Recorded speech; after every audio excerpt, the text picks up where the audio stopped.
Thank you very much, Francesca, for inviting me, and thank you to Charles Sturt, and thanks everybody for coming along.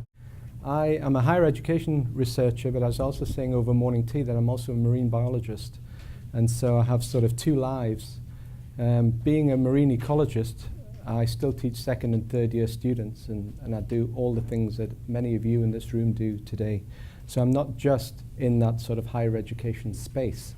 I'm actually in the space of students. And you'll see as I go through this, some of the examples I'm going to talk about actually come from both my research and my practice as well as we go through. The central question that interests me is whose interest does the university serve? And when I start there and ask how well the contemporary university provides an educative experience, I mean, how well can it? It does, of course it does. We have educated students, and they go out into the world and they take jobs and they become citizens and so on. But are we doing it well enough? And that really interests me. How well are we doing it? And I put all students there because in our mass higher education systems, we're there to educate everyone. And a lot of my colleagues that I work with seem to forget that. If they come through our doors and they want to be part of our community for a short space of time, they all need the opportunity to be educated. And I think sometimes we forget that, and that's a massive challenge in education that we've had in high schools and even in primary schools right across the world. But we have that challenge in universities as well. And that's one of the contested values that will come up in this talk. And then I say it addresses the needs of the university community and then work and society. I'm not sure if work is separate from society. I think it's probably the same sort of thing. But we often talk about educating students for jobs. And we seem to separate it in terms of when we talk about educating students for society. There seem to be separate things, and I'm not sure.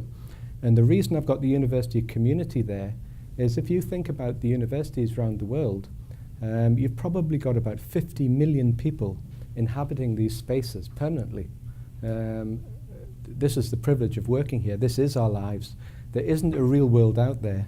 This is the real world. It's the only world I know. It's the university world. But of course, you've got to realize that when you talk about the place you inhabit and you research it, you have a very particular and privileged view of that space. It's very different. People looking outside and into a university think very, very differently about what goes on there. I think what I'm saying is I'm encultured in a certain type of university and a certain type of university experience. So when I do my research, and I'll be showing you this, it comes from a certain ontological and epistemological perspective, and that's the research-led university. So I've worked in 4 research-led universities, and I've never worked outside of that since I've been a student. So some of the things I say might not resonate with you, others might. But I'm going to frame this argument in 3 parts. The first part, I'm going to look at 30 years of neoliberal reform, particularly in New Zealand. The second part of it, I want to look at practice itself, and I'm going to give you an example of what happens when neoliberal values push academics into a space where the curriculum goes wrong. The second part, I'm going to give you an example of where we can achieve something very special, and it's possible too. So I'm going to give you a couple of examples. And then part 3, what I'd like to do is rethink time and space in academia, in academic practice. So that's what I'd like to do, and I'll try and construct that argument as we go through. Everything comes from my research, a little bit comes from my experience. Some of the research is quite deep, some of it's very superficial and very shallow, but hopefully I can weave a narrative in this talk for you. So part 1, neoliberal values. This has been of interest to me for quite a while, because I think that what we're facing in the world today, in not just the Western world, the whole planet, if you like, is the decline of, in this order, the nation state, the university's role in democratic processes, and a decline in our academic autonomy. So that's what I'm proposing there. What happened in 1984 in New Zealand is we had Roger Douglas, who was then Labour finance person, brought in what we call Rogernomics. I bet you've got a term for it here. We've got Reaganomics in America, and we had Thatcherism, which is what I experienced as a UK academic. But they came from a very right-wing agenda. I don't know what happened here in Australia. Does anybody, do you have a name for this? No. So we're living with Rogernomics, and we're still living with this. Roger Douglas is still speaking on this issue to this day. But it was five years after Thatcher, and so that was the start of if you like, a new world order, the neoliberal world order. And the basis of it, if you don't know about it, I'm sure you all know the background. But the basis is the market itself. The free market will guide us all forward, and that's the way it's all going to be. No such thing as society, it's the individual, and so on and so forth. That was Margaret Thatcher's mantra. And so what happened then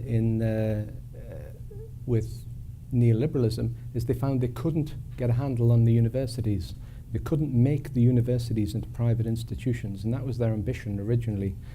And so, as you'll see later, what they've done is introduced a whole raft of reforms that have affected our everyday practices, but come from a particular ideological perspective.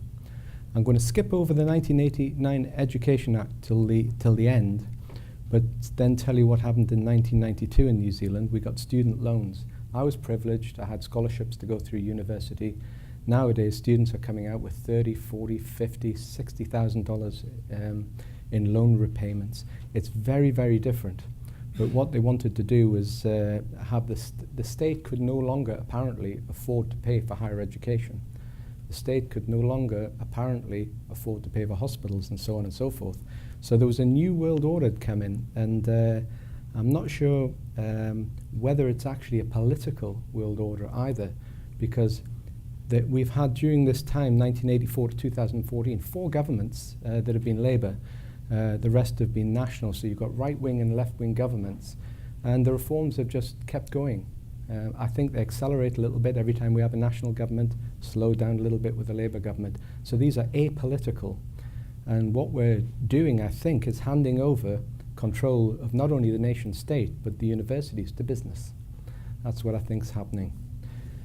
So the next big milestone for us in New Zealand was performance-based research funding.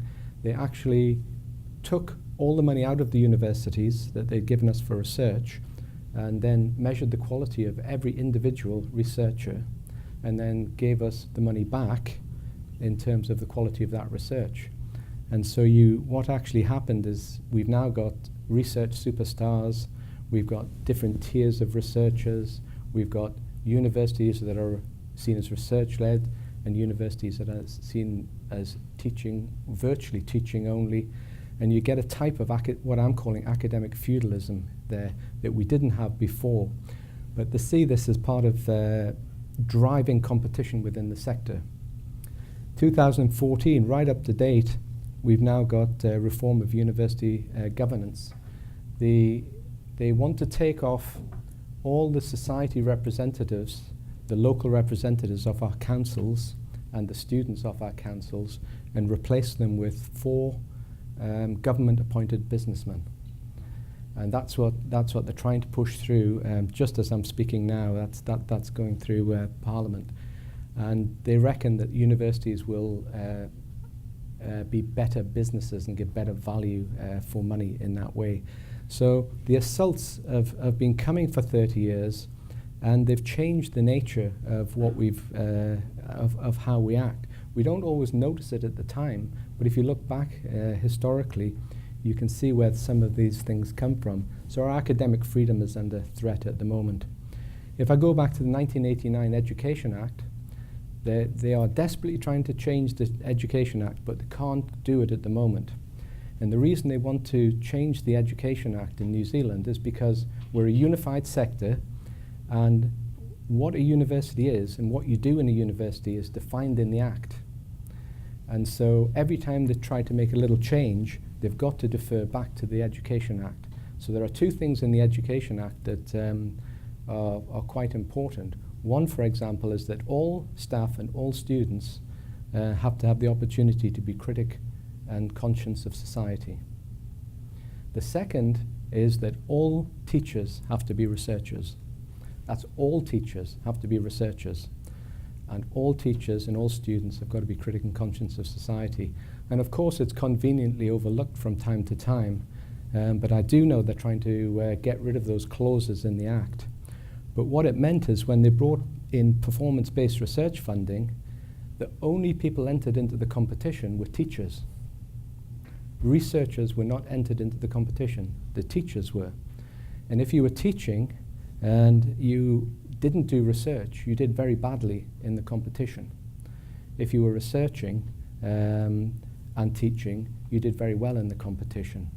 And they had to do that because that's what it stated in the Act. And they thought, well, if we're going to get good performance out of researchers and we're paying all these teachers to research, they'd better be good at it. And so this is slightly different to the various research excellence frameworks around the world. So New Zealand has this very small higher education sector that's managed. So we struggle with this, but I have a feeling that over the years that the universities have been quite complicit in the changes. They've been very happy to go along with successive governments, and I don't think they've needed virtually any coercing whatsoever to embrace some of these changes. This is just an example of it, and this is really an example of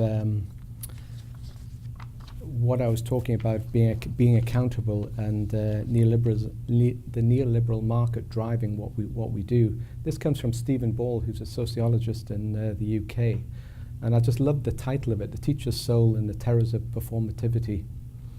And what he's arguing is that these reforms stick, and this is really interesting because enough of us, and I could actually say myself included, have managed to have very successful careers.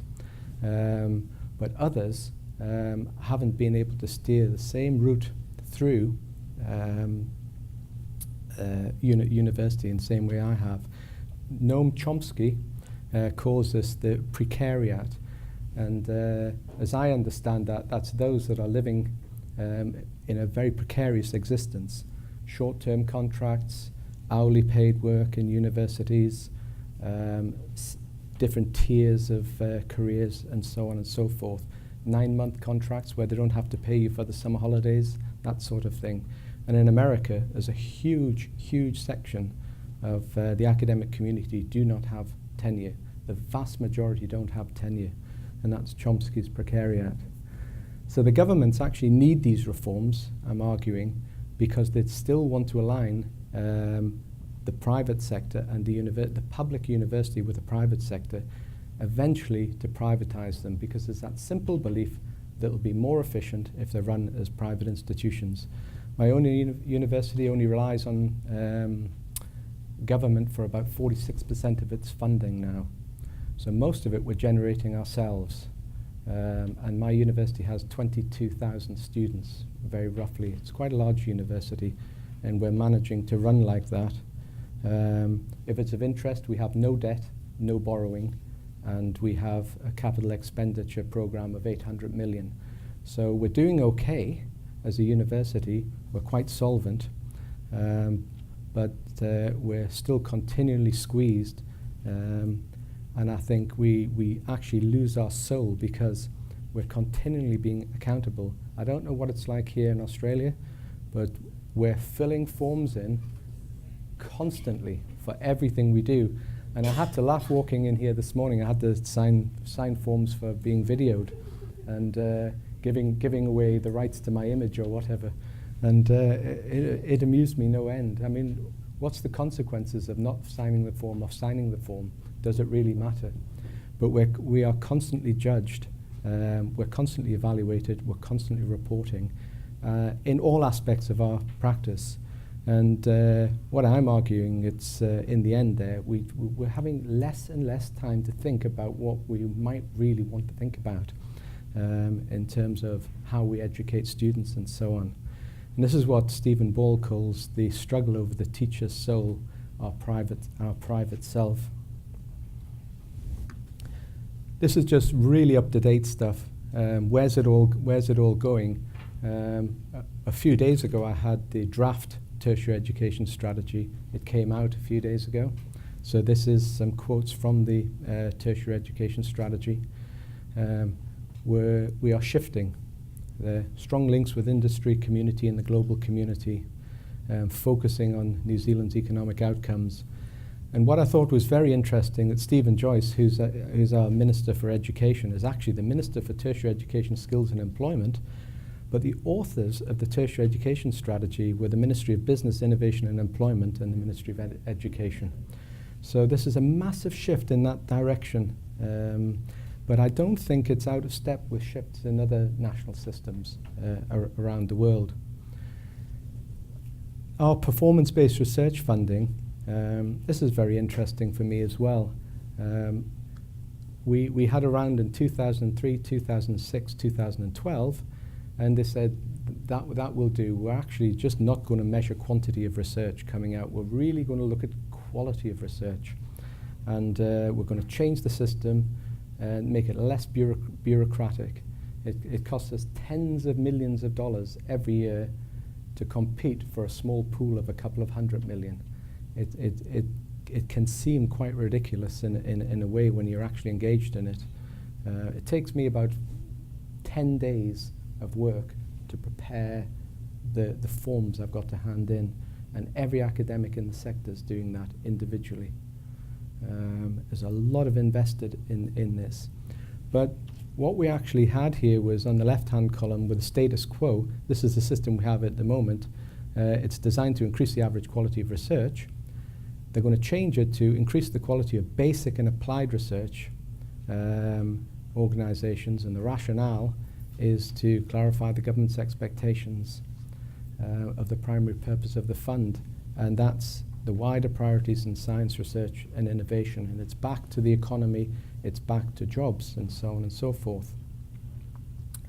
So the impacts are quite interesting as they come through. The first one I've written there is the end of history. Stephen Joyce has stood up and he said, we don't need historians. What do we need historians for? We produce far too many. What use are they? He's interested in what we call STEM subjects: science, technology, engineering, mathematics. That's where he sees the future. But he said we're allowed to have a few historians. We're allowed to have a few, as long as it's a transferable skill. And I find that really interesting. It's the assault on the humanities that we've been experiencing for a long, long time. It's just reared itself up again. They want us to shift subjects that address the skills gap. Now, I don't know how institutions do that easily, to be quite honest with you. I think it's a really hard thing. We talk about nimble universities and universities responding to agendas and so on and so forth. But it's actually quite hard if you're a research university. The idea that public universities are now paying for private business training is also very interesting to me, because I see that as a form of corporate welfare. So in New Zealand, our corporate welfare far exceeds the welfare we put into society. It's a much bigger amount of taxpayers' money goes into that.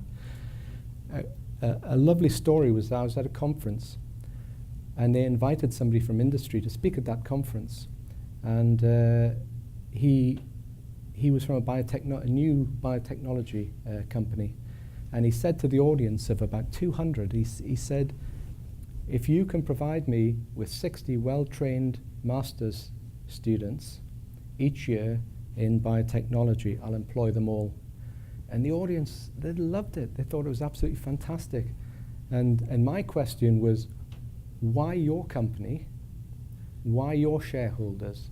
Could you explain that to me? Why not somebody else's company? Because the reality is, of course students want jobs, but the reality is, why should we shift our research, shift our facilities that society pays for, and support that person to expand their business? I said, well, why don't you just train them up as apprentices? Take our graduates and train them up as apprentices. But no, he wanted postgraduates. He wanted them ready trained. Well, of course he would. He's a businessman, and that's the whole point of business. So I wonder about that sort of thing. You've got to ask which companies do benefit and why. For a system like New Zealand, I don't think we're very flexible to change because we're research-led. So if you want to go into any new area, you have to develop the research area first. And that's a really hard thing to do. So governments might decide that there's a free market out there, and governments might decide that they want to interfere a little bit with that free market by telling us we've got to go into biotechnology or one of the science subjects.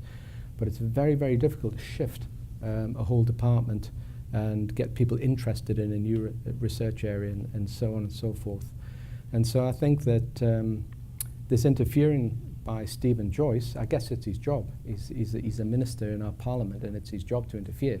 But the sort of interfering he's doing, to me, strikes much more of a command economy.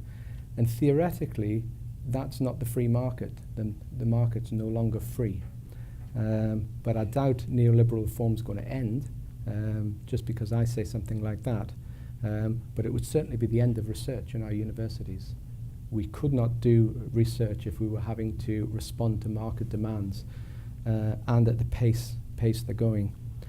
More problematic for me on a daily basis is I think my students are becoming what I call, I haven't coined this phrase, but I like to use it, tourists in the classroom. And I think they come into the classroom and they don't engage for many reasons like they used to, particularly with the lecturers.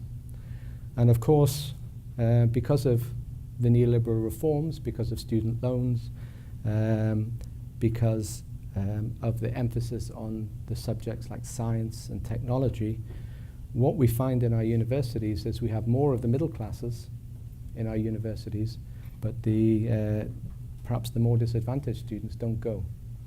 And so we've gone to a mass higher education system, but I think we've gone to a mass higher education system for, if you like, the middle classes and the people that can support them. We haven't really fulfilled our promise either for those that come from poorer socioeconomic backgrounds or disadvantaged groups.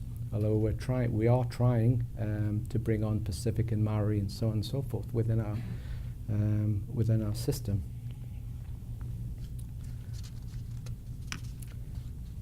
So you ask yourself, I've been probably a little bit hard on business and a little bit hard on the university's relationship with business, but I have done 2 studies on what employers want.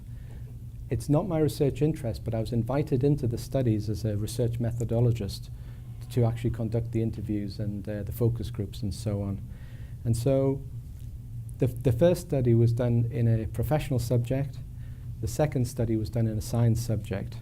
And I also want to say something about that photograph that's up there as well. The physiotherapists that I worked with, the physiotherapy employers, they wanted graduates who would fit in a workplace. They wanted graduates that would come along and say, what can I do for you, rather than come along with a sense of entitlement. The scientists wanted good subject knowledge, the science employers, but they also wanted team players, good communicators, the sorts of skills we all know and understand. That's what they wanted. But they wanted sort of industry ready, both of them. Neither groups of employers really cared very much about the degree itself. The degree was sort of a taken. They all said, for example, with the physiotherapist, that we're not too worried. We sort of understand that there's going to be a minimum standard of competence and education coming out of that. We can then take over the training and so on. So these are really complicated issues. The professional subjects seem to want something that was different to the science subjects. I was up this valley here, it's the Dobson Valley near Mount Cook in New Zealand, And I'd walked in for about 8 hours to the first hut there. I was on a hunting trip with my son. And we thought we had the hut to ourselves because it was winter. And just before dark, 6 people walked in. And they came up the valley, and they'd done a 12-hour walk, because I'd taken the 4-wheel drive up the river for quite a way. They'd done a 12-hour walk, and they came in, and they were very different to the normal people you meet in the backcountry.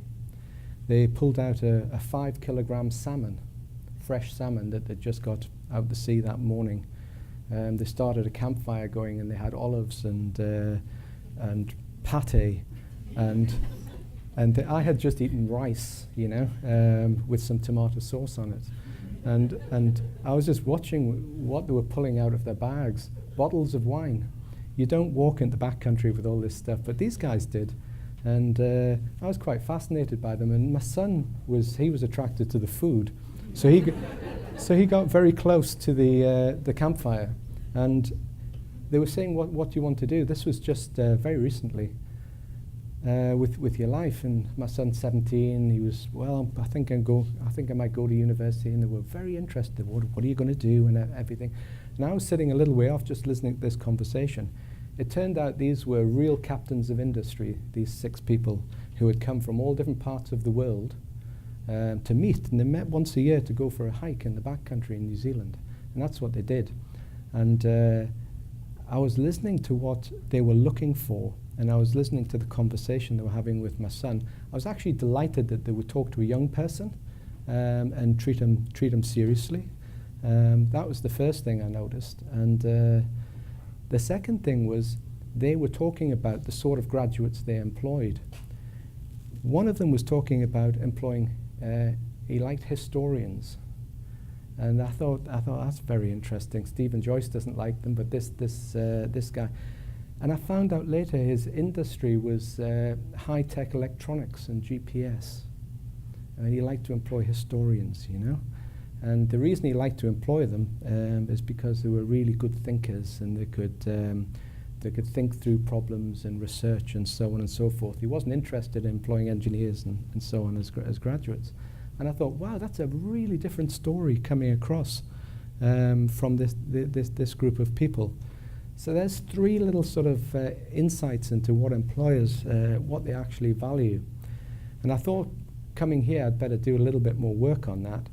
And there's James Reed. James Reed has written a book. He's the largest, has the largest employment agency in the UK. On one day this year, they listed 8,500 jobs for graduates. And he was giving a talk at a University of Greenwich. And I accessed this on the internet and clipped these slides out of it, out of the slide. What he was arguing is that what employers want are character traits in their new employers in preference to skills. And I thought that was, wow, I've never heard that before. And what he did was he I think it was about 3,500 people involved in this sample here, and he listed all the sort of traits that they would prefer. And every time it would be like, would you rather have somebody trustworthy, or would you rather have somebody with a high level of knowledge? Would you rather have somebody that's sincere, or would you rather have somebody that can communicate well? And so the study was done like that, pitting the character of the graduate against the skills they had. Thought it was quite interesting. What he then did when they compiled the list, he sent the list out to over 1,000 employers around the world, and said, "What are you after in that list? Please rank them." And the top 6 came out like that: honest, trustworthy, committed. So 100% of the sample. I don't know how this works statistically, because you've got 1 and 2, both 100%. But 1 and 2 are the ones that everybody actually wanted, you know. So I'm asking, well, do we teach all these things? And I think that's the real problem we have, you know. I think in the Reed study there, you know, in that employer's understanding of character, where was being critical, for example? And I put that in inverted commas because it's a very broad idea of being critical. But where was being critical? Being critical characterizes our university. That's what we're trying to do. We're trying to teach students to be able to think and think well. And if you look at the Dobson Valley example I gave you, the employer wanted critical thinking that came from the humanities.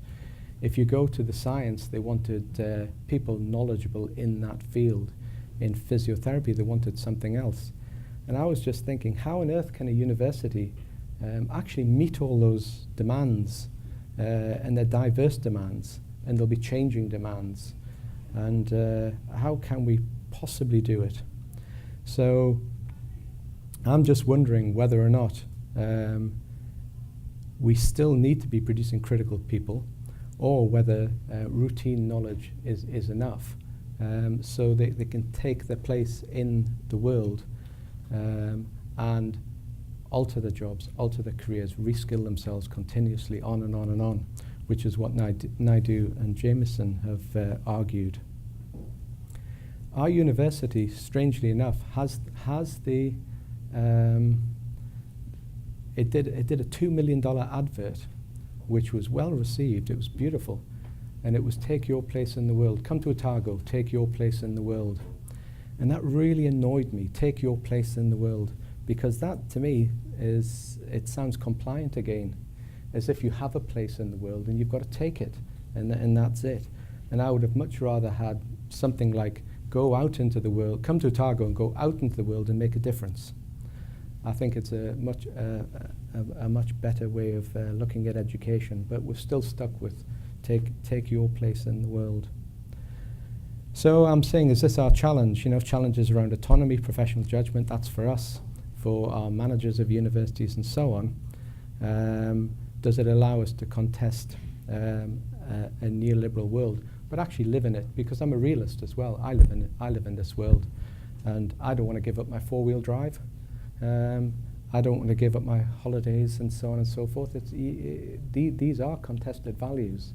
It's a very difficult time, but we've got to get our students to a point where they can at least understand it and contest it and critique it. In my own research there, I'm going to give you the two examples now where education can either go right or wrong. What happened in 1997 as a response to the demands for mass higher education in my institution is we moved from terms, 3 terms a year to 2 semesters a year, from courses to modules. I'm sure there'll be a range of different ways of organizing university here, but I'm sure most of them will be the same, because they're certainly the same in Europe now. Everything's moving towards the same system. But what also happened is that then we moved to internal assessment, away from exams to internal assessment. But without knowing it, we moved to a system where every single assessment counted towards a grade point average, which is very much like the North American experience. And so this happened in a policy framework in 1997, and nobody's looked at it since. I started to look at it in 2010, and there are amazing consequences to this that nobody has foreseen and nobody could have predicted. The first is, this might seem normal to you, but if you were alive earlier than 1997 and teaching, and you can remember back that far, this is different. Assessment now controls all learning. Assessment pre-97 didn't do that. You had to pass first year to go on to second year, you had to pass second year to go on to third year, and your degree happened at the end of the third year and the degree award. Now, the first percentage that a student gets on day 3 of university counts towards a grade point average in my institution. So what has actually happened is, because we brought in student fees,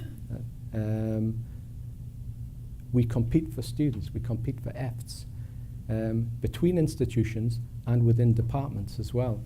The departments have to get enough students to pay the wages, so we're competing. And so what we're actually doing is to compete for student time. We can't allow them to fail either. It's very hard to allow a student to fail. So we've got to give them the best experience. So what we're actually doing is every time we want a student to work for us on our program, we assess it. And that's what drives all work now. And I'll show you some figures in a moment. So the grade now is a proxy for an education. Students don't say, this is a very real conversation in a research study. I said, what have you got to hand in on Monday?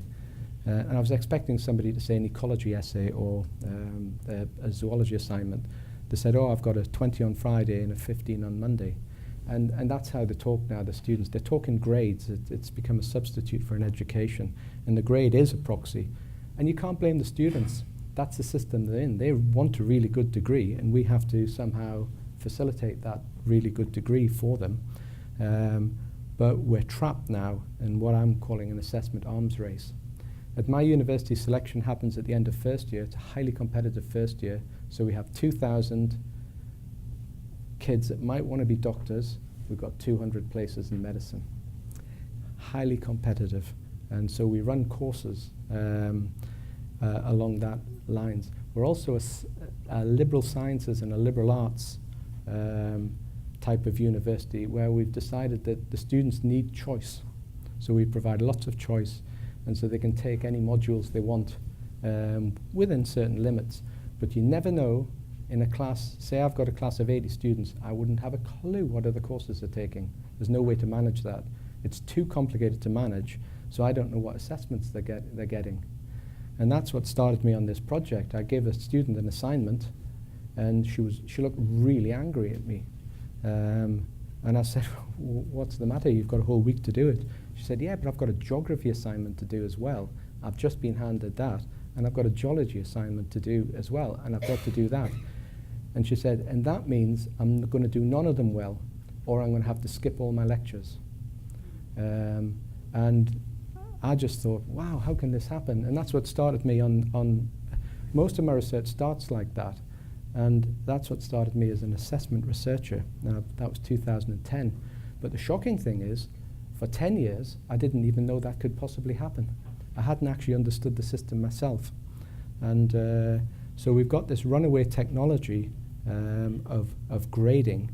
And I think academics have actually been too busy to look at the system and question it. If you think I'm exaggerating, look at this. This is the third study that we did on assessment, and we interviewed in-depth students. There's 46 students.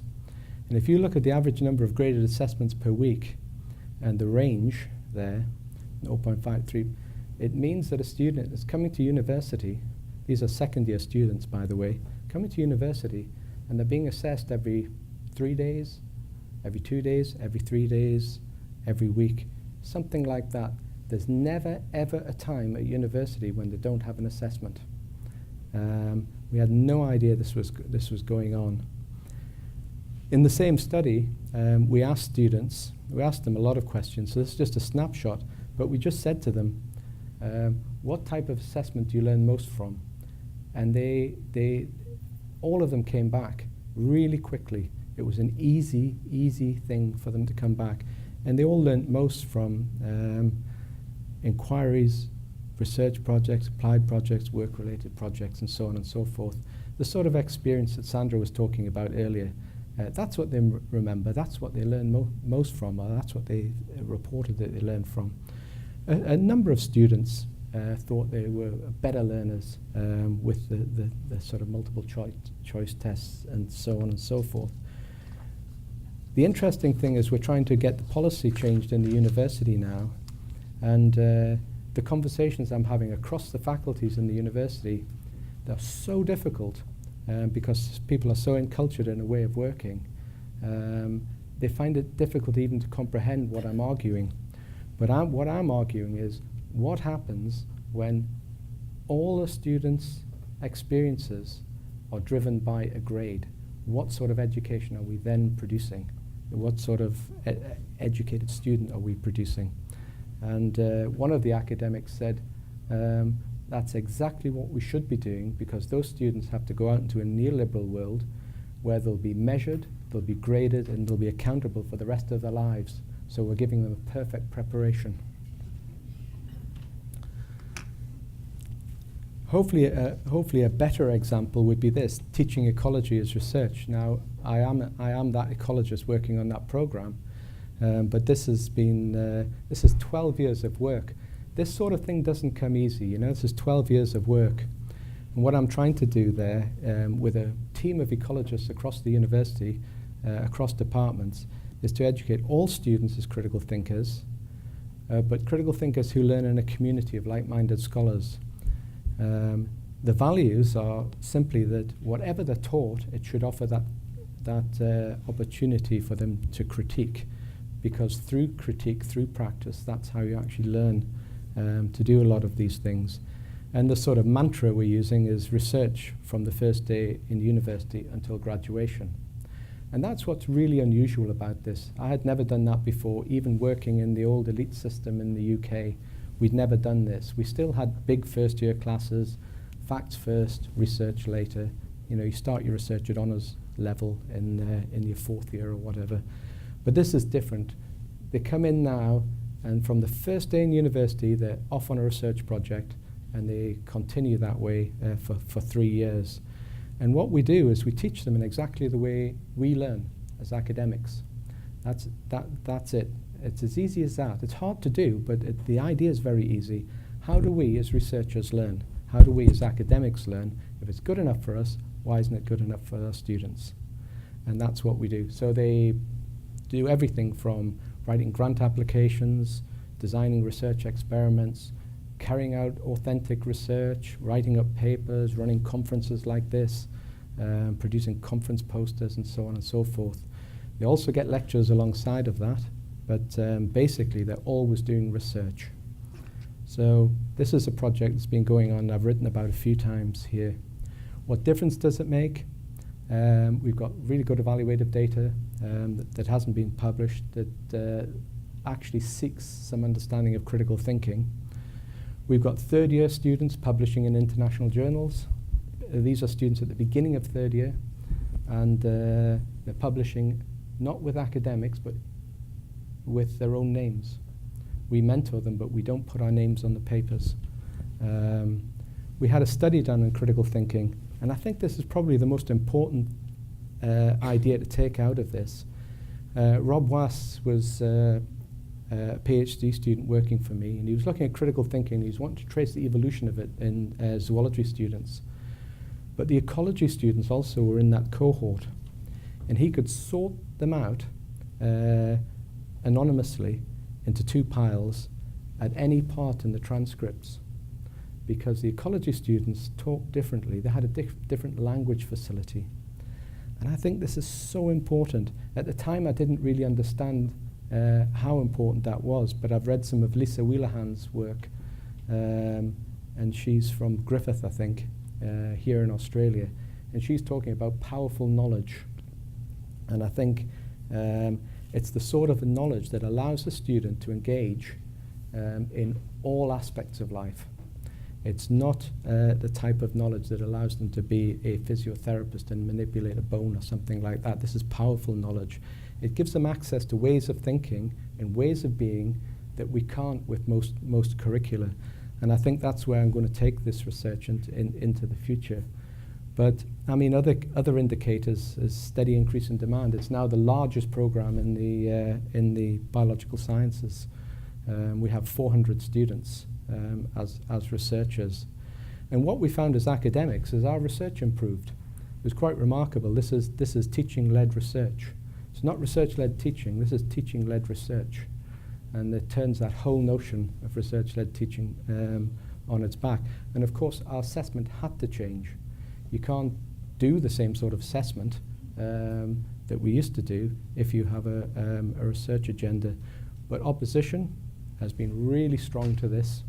The university applauds it, and the Vice-Chancellor will hold it up as an example of what we can achieve at this university. But at the same time, it's costly, it takes more time, it takes more staff, It's continually criticised. I have a feeling that some of our colleagues are a bit mean about it. They think, well, why should you have the privilege of and the resources to do this when I can't get them, or something along those lines. But there have been a few negative comments about it. The students are quite surprised at the workload involved. It's not easy, but it has required a massive investment in time. And this is something I'm going to come back to very, very shortly. I show this slide here because as an academic developer that works around the university, what I've realized is that the university works in a certain way, and it works very much like the French Resistance.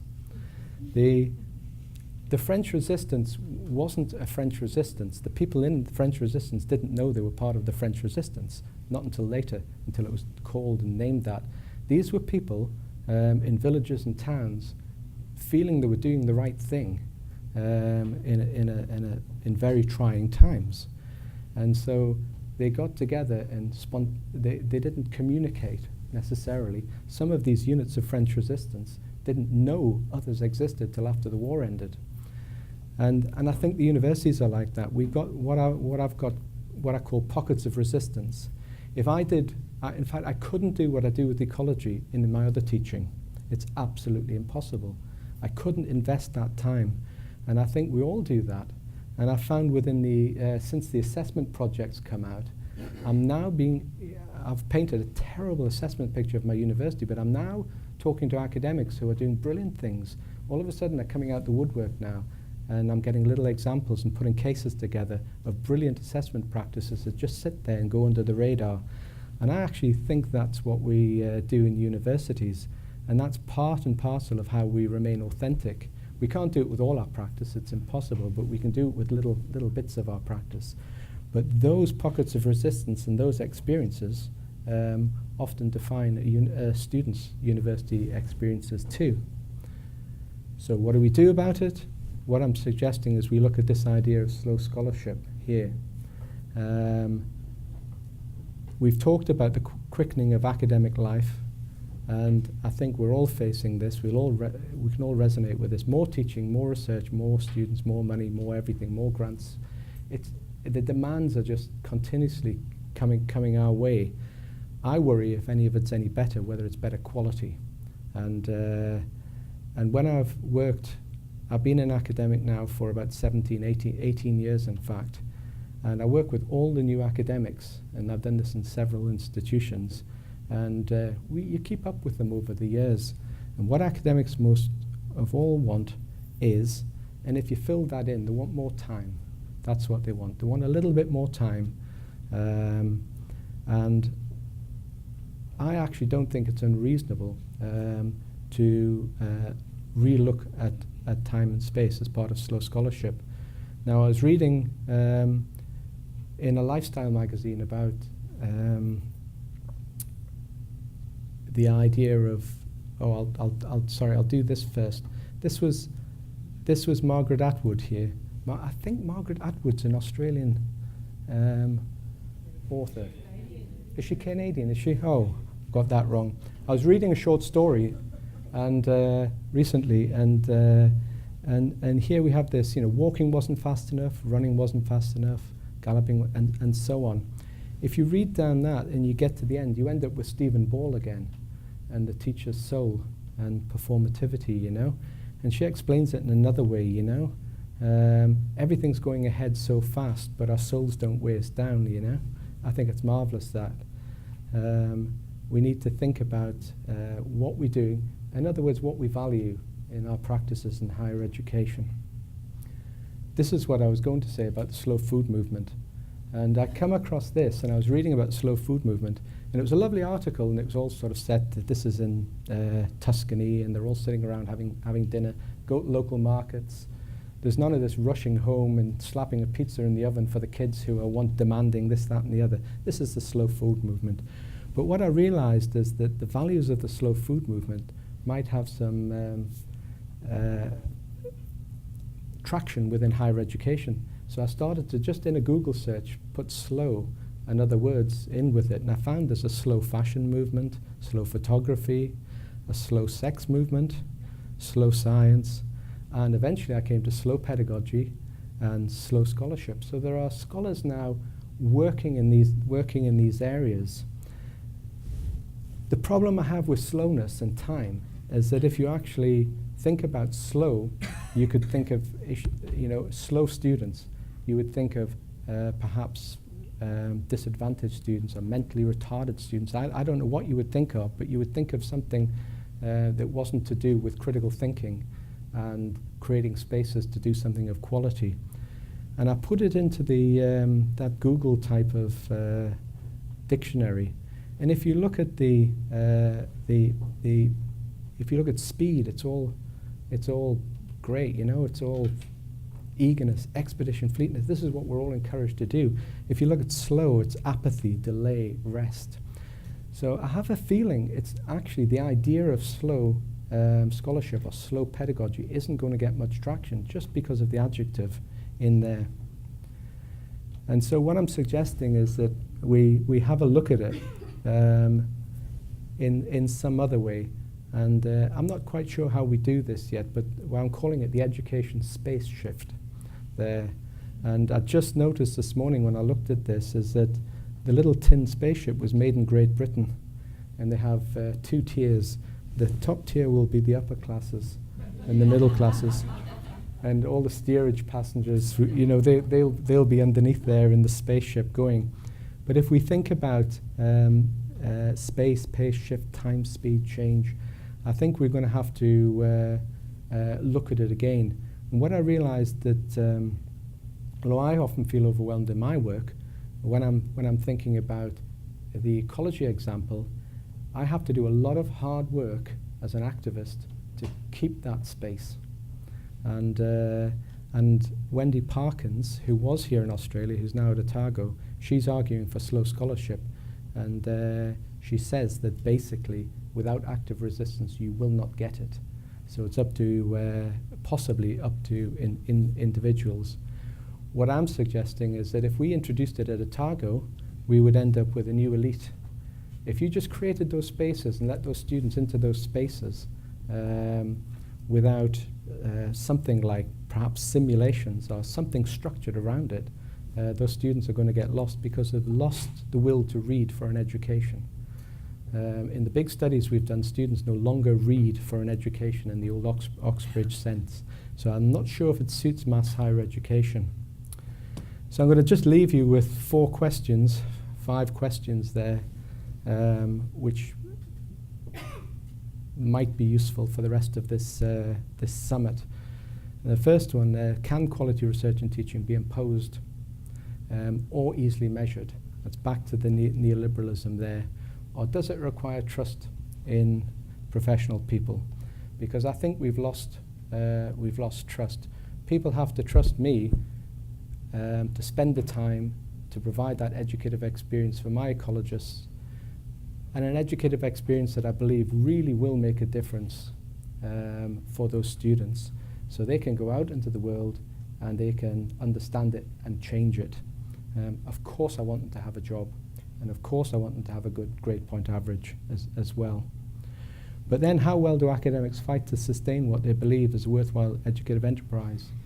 We've done very little, for example, with Stephen Joyce saying we're going to take the democratic boards away from governance in universities. There's been no huge uprising in New Zealand to contest that. A little bit of press, and that's about it. And then finally, can you resist it? Can you resist speedy time and space to shift to a more scholarly life? And I guess that's what I'm aiming for. And when you look at me, you could probably say, well, yeah, the scholarly life, it's that sort of ivory tower thing. But I actually think we should learn from history. And we've achieved an awful lot with our universities and our university graduates. Let's not throw it all out. Let's learn from it and bring what's of value forward. We don't have to lose it. And finally, resistance is axiomatic there, but I'm wondering whether something more radical is required, because without that, Sandra's not going to get 95 million. Setting my target high. And setting a target high. So perhaps, you know, if we want to counter these forces, how do you do it? I don't think we can do it on our own. I think we have to do it in communities. And that's something we also teach our ecology students. Thank you.